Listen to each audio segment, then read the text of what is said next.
Right, welcome along everyone. Hopefully we've got a few viewers online to this Smash event with Markus Woutersen, looking at his switch to Autumn Calving. My name's Wade Bell. I'm just going to be, I guess, having a bit of a chat with Markus. But before we get into it, I did want to recognise the supporters and sponsors of Smash that allow us to kind of run these events along with the field days that we also run. So a big thanks to our primary sponsor, Dairy NZ, but also to Balance, Barenbrug, LIC, FMG, BNZ, and Pioneer. So obviously without those supporters and sponsors, we wouldn't be in a position to run these events. So I guess that gets a little bit of the formality out of the way. I've been really looking forward to this, actually, Markus. One, the fact that you're doing something a little bit different in terms of that whole switch to Autumn Calving. But in my conversations with you over the years, you've always been an incredibly kind of analytical and deep thinker around farm systems. So hopefully we're going to capture a bit of that out of you today, mate. Yeah, well, we'll see how we go, eh, Wade? Yeah, no, 100%. So I'm going to get you just to give a bit of a quick overview of your farm system in a minute, Markus, but just for the viewers so they know, where are you located? Where is the farm that you're on? We're in Cambridge, so a couple of minutes outside of Cambridge, so central Waikato. Yeah, nice. And do you want to give us, it's obviously up on screen now for viewers to kind of follow along, but do you want to give us a bit of an overview of the farm system that you're running to date, up until now?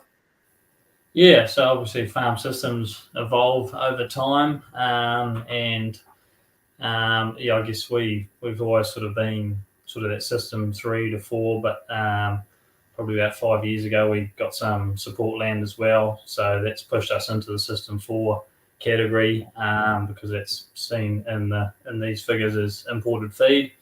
The maize, grass silage, that's all feed grown within our own system, and then you've got the palm kernel DDG component, which is obviously imported. Traditionally always been spring calving, but a relatively early spring calving. So we generally calve heifers would start calving generally about the 5th of June, and the mixed age cows not far behind that.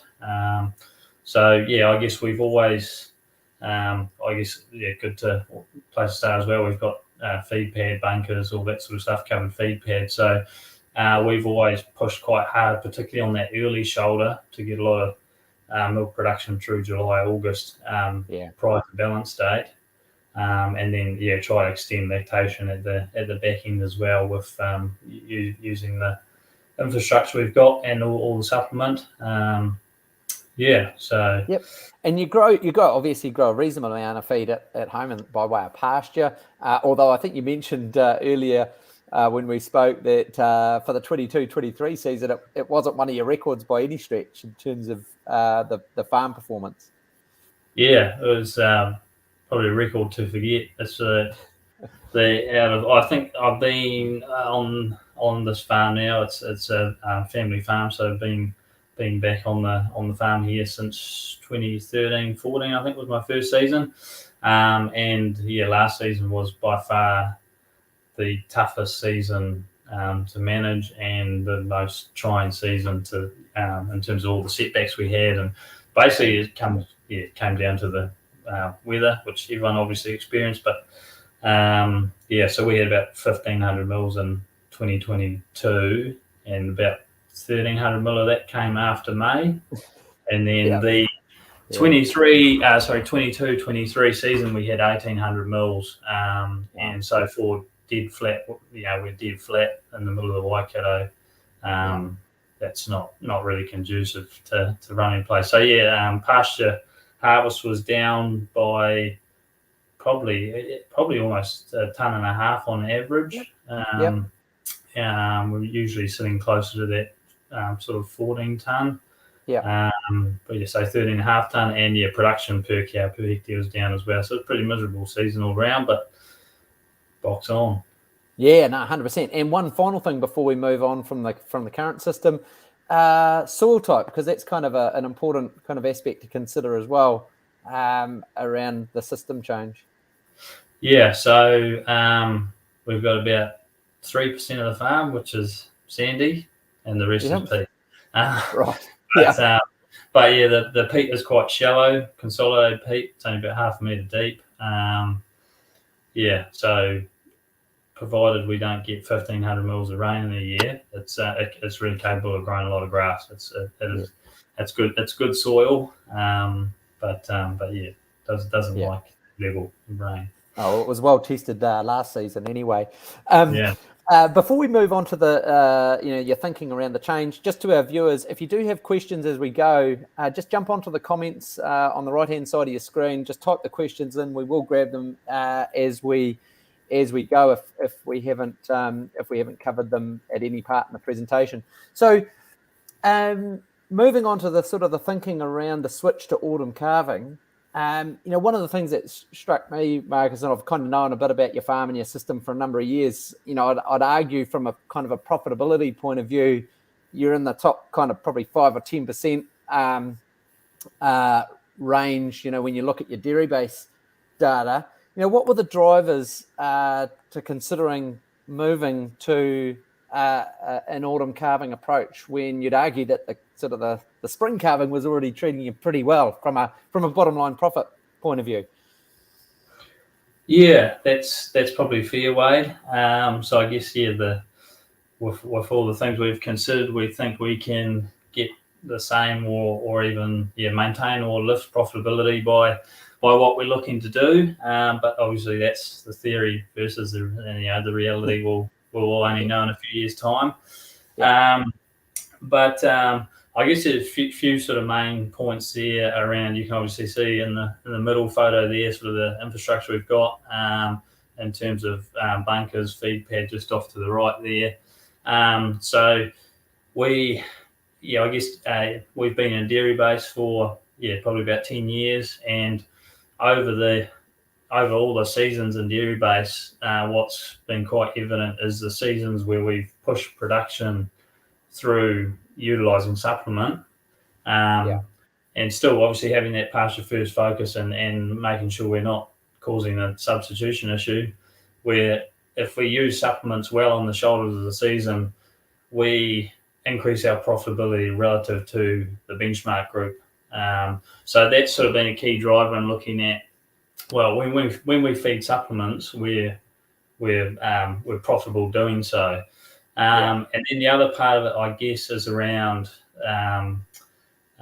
things around the climate in terms of really hot summers, obviously causing a bit of heat stress for the cows, and that the impact that can have on production, and also the impact that I guess warm nights and warm day temperatures can have on pasture quality going into late spring and then through into summer. The last couple of seasons, I've found it quite challenging to maintain pasture quality and control that drop from peak. It sort of feels like we peak quite early on in the season, early August and then September. We're peaking quite well, and then as we pull supplements in and rein them in, and as we go through October, November, it's quite hard to maintain that drop from peak, despite mowing and putting nitrogen on, all the sort of stuff that we would generally consider best practice to maintain pasture quality.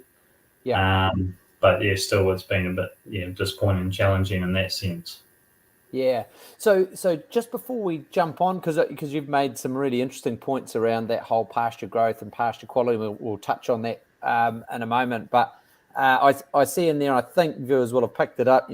So in terms of infrastructure to kind of support this change, you do have covered facilities there. So that's a herd home type setup, is it? You've got some way of getting cows off paddock, obviously.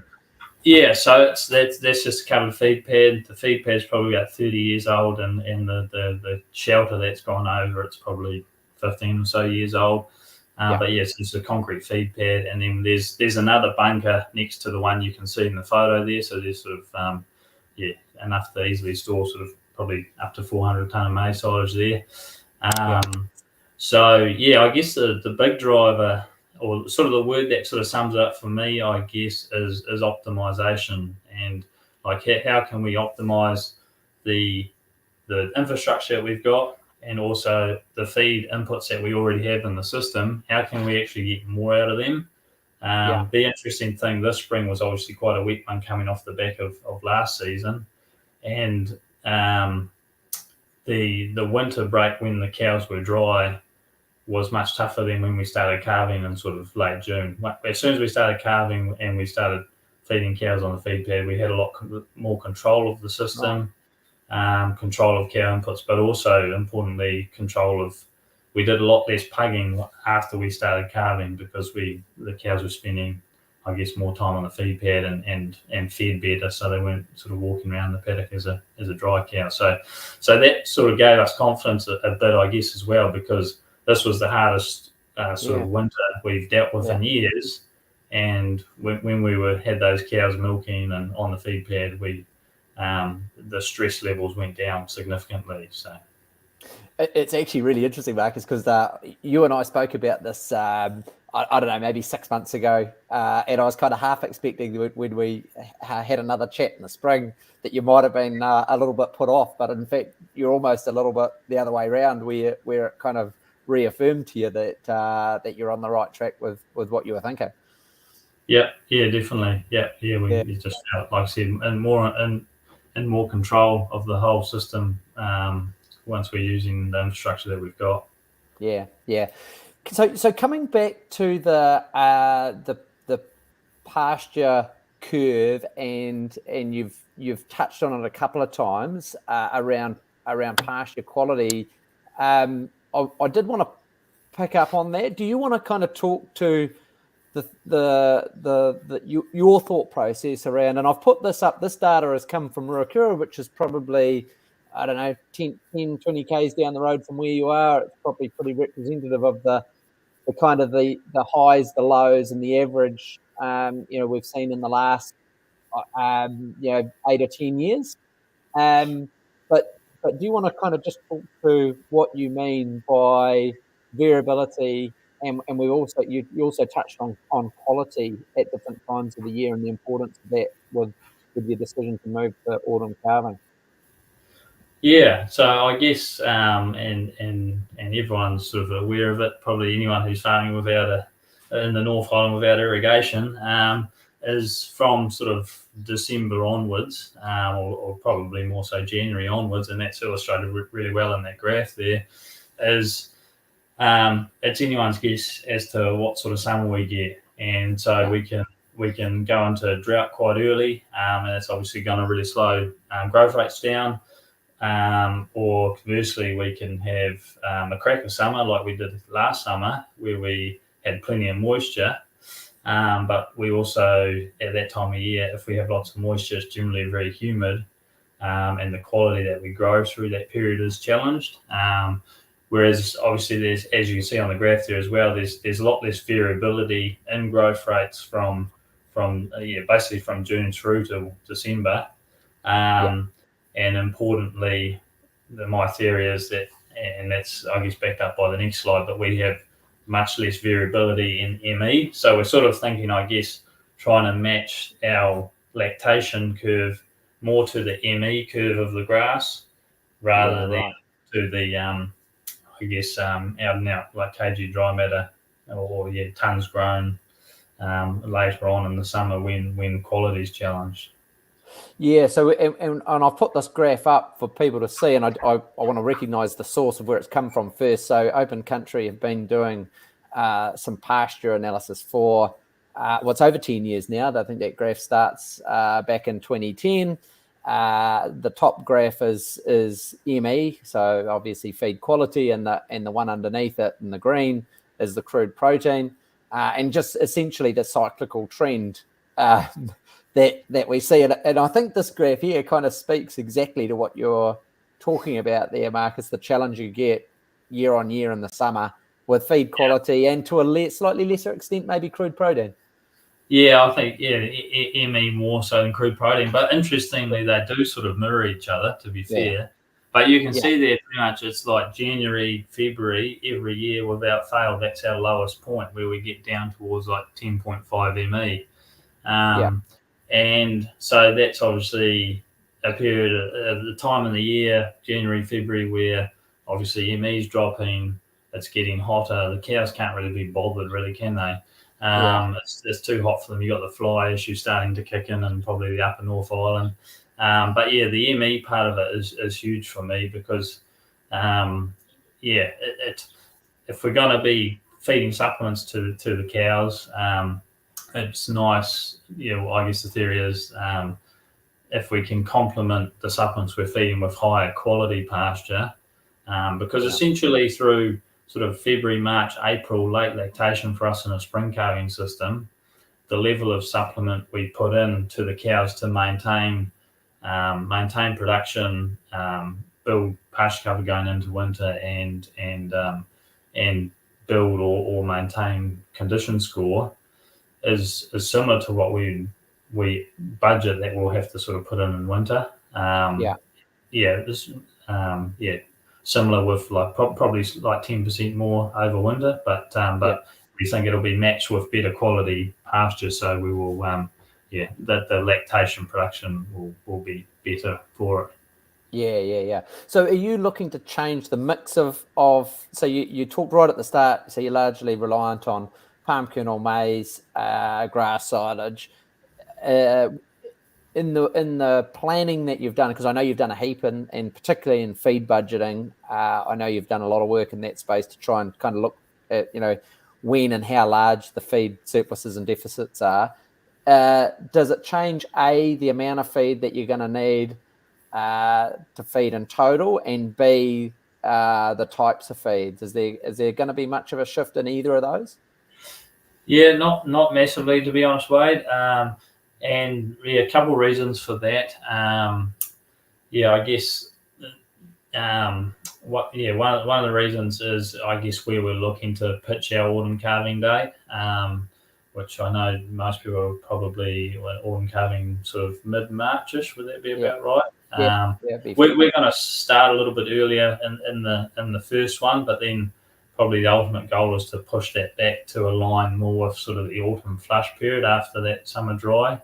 The time when I guess growth rate's picking up and pasture supply's picking up, and sort of match that a bit better. By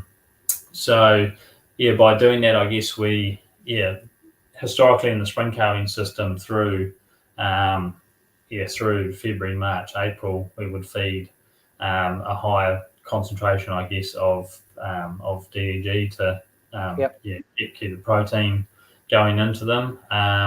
So there's potentially a chance there that we would maybe over winter be able to scale that back slightly. But essentially, in terms of total feed demand, by pitching that autumn calving date slightly later, almost like an early winter calving, we reduce our feed demand significantly from sort of late February through March and into early April. So we basically take all the feed that we usually put in that window, and we just pick it up and plonk it down in winter. And so the total increase in feed, and I think these numbers were fairly conservative, and I only came out to about 10% increase, which I guess just reflects that feed's already in the system. It's just when we're utilising it. And again, that comes back to that optimisation point, is actually trying to optimise the milk production we can get from the feed rather than increasing the amount of feed that's going in.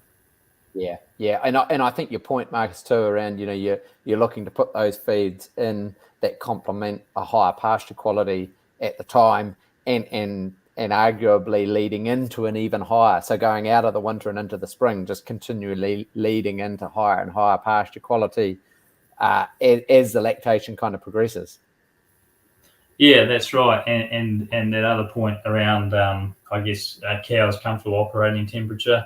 I think I read somewhere recently it was like 0 degrees, but I think cows are pretty comfortable up to about 18 degrees. And as it gets up, So the cows would actually quite enjoy. Again, we've always had that early calving system, and we've always found the cows have actually really thrived in our system early in the early calving system. So I guess essentially what we're trying to do is not move to autumn calving, but we're just dragging that shoulder right through the winter, so that we're just calving. We just got a really long early, winter shoulder, I guess. Yeah. Yeah, and just before we move on a little further to the transition, which I'm sure viewers will be interested in that as well, because that's always a challenge. But one of the things that comes up with the switch to autumn calving is that, I guess, the fear around repro and the impact on repro of trying to mate cows, arguably in the middle of winter, short day length, lower sunlight hours. Some of those things that we kind of know are supportive of a good mating result. What are your thoughts there, or do you have any concerns on that front?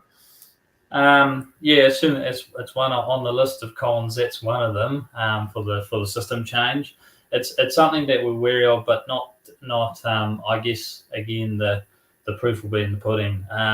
So reason being, I guess in our current system, we start mating the mixed age herd on about 25th of September. We generally have really strong pre-mating heats, and then we have quite a strong 3-week in calf rate, and then it's sort of the 3-week calf rate strong, and then the 6-week calf is still good, but it seems to sort of tail off. So what I've sort of my observation from that is earlier on we have a lot more control of the feed quality, and so I think that the decline in feed quality towards the back end of our spring mating has had more impact on. Like last year, we had a shocker in terms of repro results, but it really only came probably week 7 onwards, and so we had quite a good 6-week calf rate. But then by week 11, there was all these empties there. So I think that was a pasture quality issue. So my theory is that in winter we can control feed inputs better, and pasture quality is better, and obviously what we complement that with on the feed pad. So their total ration will be much more stable than what it is in spring, and that will hopefully offset the whole daylight, sunshine hours, I guess, in the middle of winter. But I guess, talking to GMZ, LIC, and a few other outfits, what I've been able to sort of gather from that is it's more sort of system and farm specific rather than solely saying that a autumn calving system has better or worse repro results than a spring calving system. So what you're saying is the data is not supporting it. It's if you look at spring versus autumn, the data is not supporting that. There are similar averages, and we'll just control what we can control, and then hope for the best. 100%. Hey, just conscious of time, this is the next bit is just really getting into the transition. And often when we talk about the transition out of spring to autumn, it feels like there's going to be some kind of cost associated with that, because it's, obviously a cost as in, do you offload cows and replace cows with autumn calvers, or do you extend the lactation to try and sort of bridge your way through? It feels like there's a cost associated. Can you talk us through your plan to transition and your approach to try and minimize that transition cost, if you like? Yeah, so I guess the first part was, like, we've been thinking about doing this for quite a long time. So when it says decision made in April, it wasn't just like, right, we're going autumn calving. That was sort of, like you said, we've done a lot of numbers to look into it, and a lot of scenarios. And but anyway, once that call was made to change, I guess we had to think how we're going to get there. And when I looked at all the pros versus the few cons I could think of, and then the sort of profitability side of things as well in my modelling, which is only modelling. But once I sort of looked at that, I thought, right, how are we going to get there? And I sort of looked at how a few other people had done it. And I thought, bugger it, this is the quickest way we're going to get there. Is where I didn't really want to do like wholesale, just sell the herd by autumn herd. Yeah. And so we just said, right, we're just going to do a long lactation. Hence why I'm going to do that first calving a little bit earlier, just so that we can sort of tighten this lactation up a little bit, because it's going to be like a 20-odd month lactation. So the shorter we can make that, probably the better.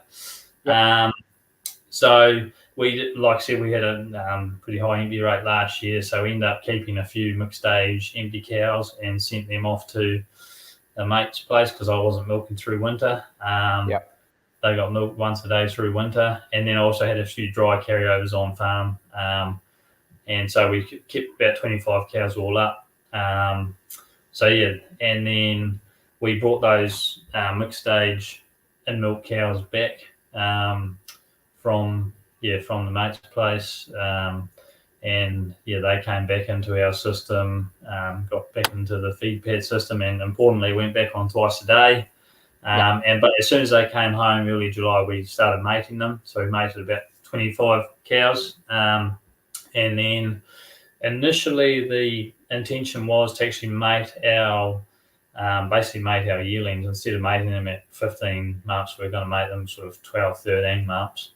But last year we had a few challenges over summer around feed quality, and also our usual sort of strategies to feed our young stock over summer were challenged.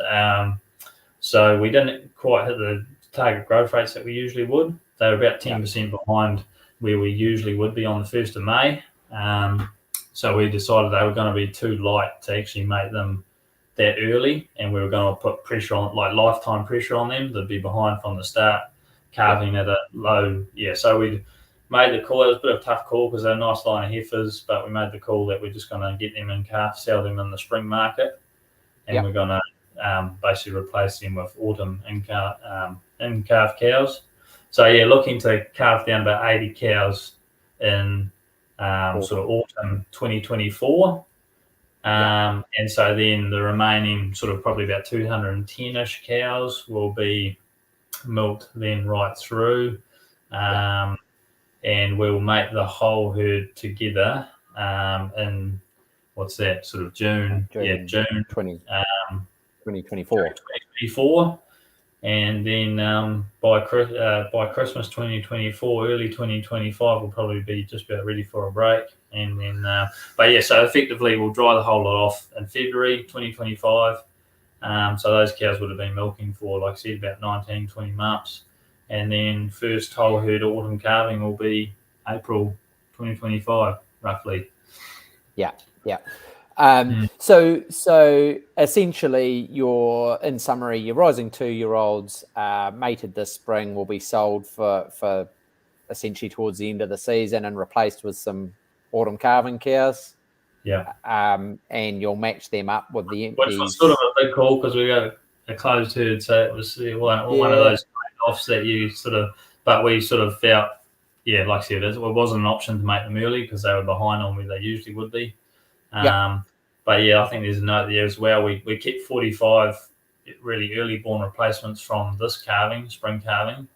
And those ones are getting no expense spared. So we want to make those ones at 12 months old. And we think you're going to go for broke to get them up to growth, to growth rates. Do you want to just briefly comment on those carryover cows? Because I know it's almost like a little test group, if you like, for next year. And just how they've performed since coming back. I think you've got it mentioned there. They're doing sort of 1.65 at herd test back in September. But do you want to just sort of briefly comment on those ones? I guess, like I said, they're on once a day for, I think it was 5 or 6 weeks. And they got trucked to the farm and trucked back from the farm, and spent a fair bit of time once a day. So I sort of thought, well, they'll probably come back. They won't be up to much. I'll probably just have to dry them off and get them in calf. But there was a big range in production. I think the worst one was doing about 0.7. So I think there's about 3 of them.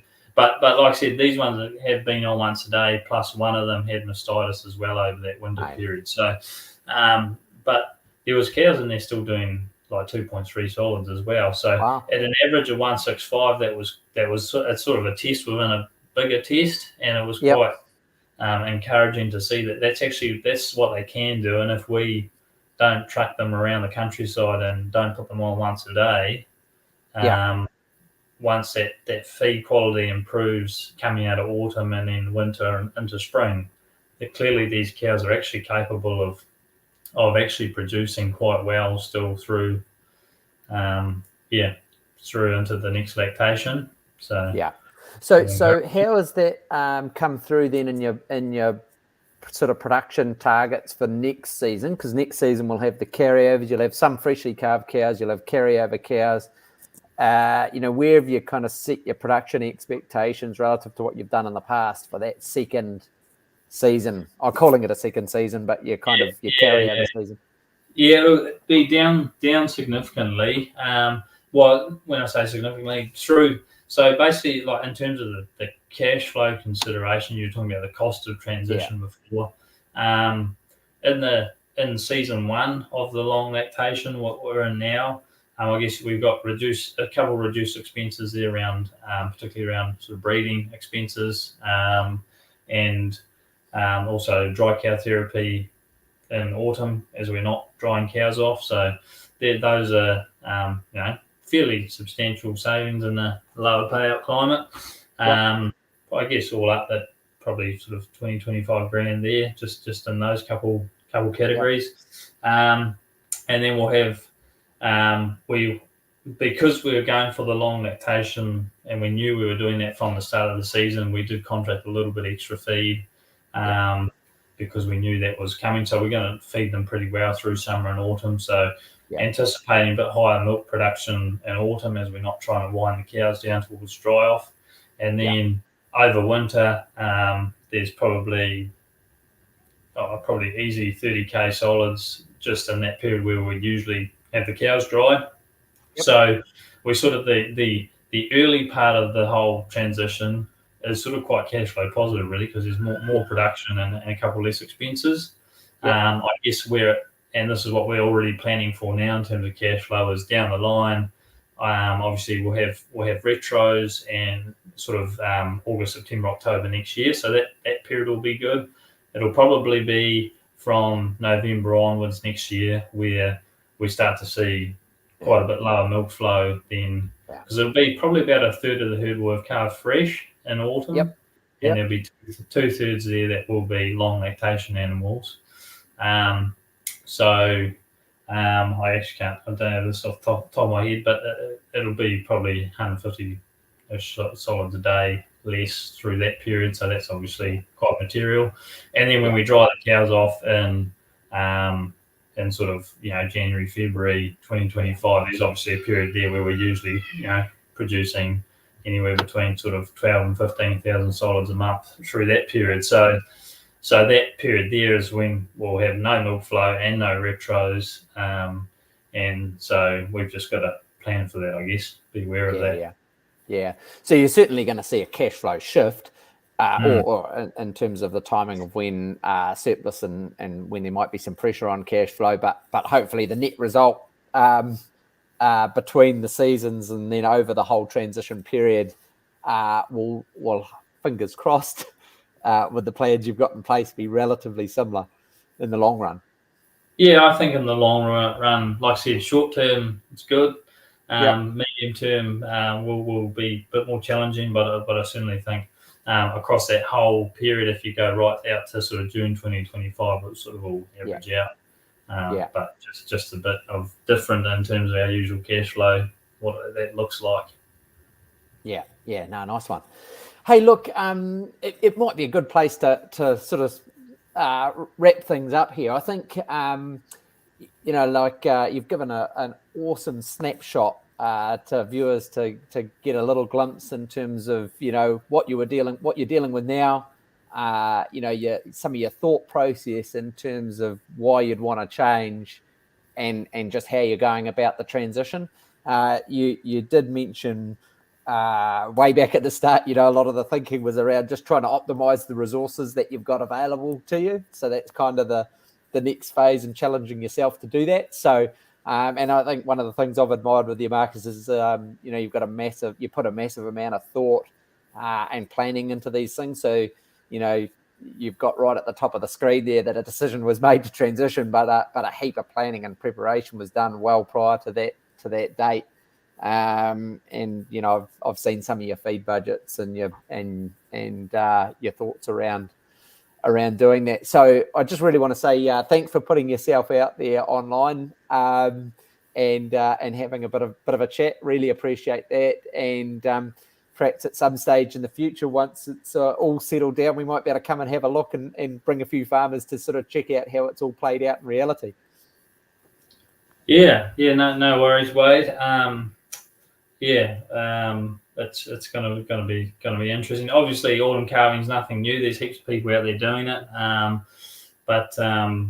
guess it's just for us a way of, you got to keep it interesting as well. And there's a few challenges in the spring calving system, and like autumn calving system isn't necessarily going to be easier. There'll always be seasons that are hard and seasons that work out a bit easier. There's always challenges that we'll have to manage regardless of when we calve. So I think, again, just trying to utilise the infrastructure and the feed we've got better to get a better result all around, with hopefully a few lifestyle wins as well. And you got to get a summer holiday. Shit, we didn't pick that up, mate. That's it too. And I think I've said to you, one of my biggest concerns is around a wet winter, but like I said, I took a lot of confidence out of this winter in terms of when we started calving and actually utilising the infrastructure we've got.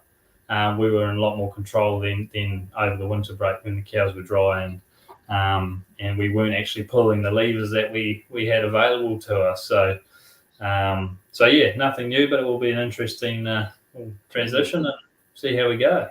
Yeah, no, bloody awesome. So hopefully our viewers enjoyed that. Look, a big thanks again to our supporters and sponsors, Dairy NZ, Balance, Barenbrug, LIC, FMG, BNZ and Pioneer.